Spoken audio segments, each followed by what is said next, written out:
پیارے بچوں السلام علیکم۔ آج ہم پڑھنے جا رہے ہیں اسم معرفہ کی قسمیں۔ اسم معرفہ کی 4 قسمیں ہیں۔ نمبر 1 اسم علم پراپر ناون، اسم ضمیر پرسنل ناون، اسم اشارہ ڈومنسٹریٹو ناون، اسم موصول ریلیٹو ناون۔ اسم علم وہ اسم ہے جو اشخاص کے خاص نام کو ظاہر کرے۔ اسم علم ہسا گو سو اسم یس ہسا شخصن ہند خاص ناو ظاہر آس کران۔ شخص واحد تو اشخاص گوس جمع۔ مثلا زبیر، سورج، جہلم۔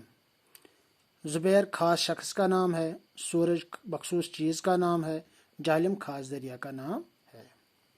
دوسرا اسم ضمیر وہ کلمہ ہے جو کسی دوسرے اسم کے بدلے استعمال کیا جائے۔ اسم ضمیر ہسا گو سو کلمہ یس ہسا کن بیکس اسم کے بدلے استعمال ہی کرنا۔ مثلا میں، آپ، وہ، اس کا۔ میں اپنے بارے میں ہر روز اسکول جاتا ہوں۔ آپ جس کے بارے میں بولا گیا ہو، آپ کب آئے ہو۔ وہ جس کا ذکر ہو رہا ہے وہ اچھا کھلاڑی ہے۔ اس کا جس کے بارے میں بات ہو رہی ہو، اس کا باپ ڈاکٹر ہے۔ نمبر 3 اسم اشارہ وہ اسم ہے جس سے کسی چیز کی طرف اشارہ کیا جائے۔ اسم اشارہ سے گو سو اسم یس سے کن چیز کن اشارہ کرے۔ مثلا یہ لال ٹوپی ہے، اس لڑکے کے پاس کتاب ہے، وہاں پر کیا ہو رہا ہے۔ اس میں یہ جو ہے یہ لال ٹوپی ہے، یہ ٹوپی ہے، اس لڑکا، وہاں جگہ۔ اسم موصول وہ اسم ہے جو اس وقت تک پورا معنی اپنے جملے میں نہ دے۔ اسم موصول ہسا گو سو اسم یس ہسا توتامت پور معنی پنس جملس مز نہ دینا جب تک اس کے ساتھ اور ایک جملہ نہ ملا جائے، یوتانہ نہ تات ستن بیاکھ اکھ جملہ رلاون۔ مثلا جس نے چوری کی یہ الگ جملہ ہے، وہ پکڑا گیا اسی کے ساتھ ہے، یہ دوسرا جملہ ہے۔ جب یہ دونوں جملے آپس میں مل جائیں تو یہ پورا معنی جملے میں دیتا ہے۔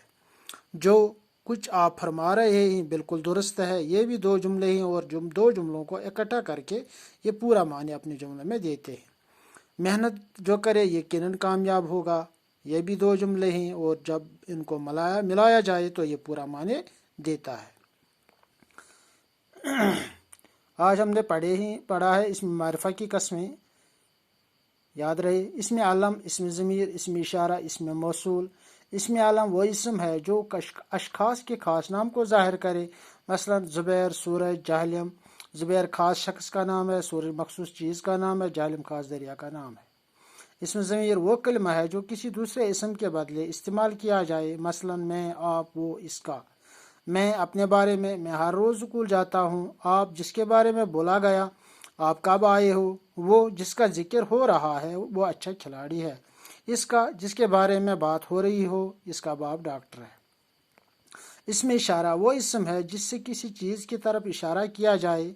اسم اشارہ سے گو سو اسم یس سے کن چیز کو اشارہ ہاواں چھ۔ مثلا یہ لال ٹوپی ہے، اس لڑکے کے پاس کتاب ہے، وہاں پر کیا ہو رہا ہے۔ اسم موصول وہ اسم ہے جو اس وقت تک پورا معنی اپنے جملے میں نہ دے جب تک اس کے ساتھ اور ایک جملہ نہ ملایا جائے۔ مثلا جس نے چوری کی وہ پکڑا گیا۔ جو کچھ آپ فرما رہے ہیں بالکل درست ہے، محنت جو کرے یقیناً کامیاب ہوگا۔ آج کے لیے بس اتنا ہی، شکریہ۔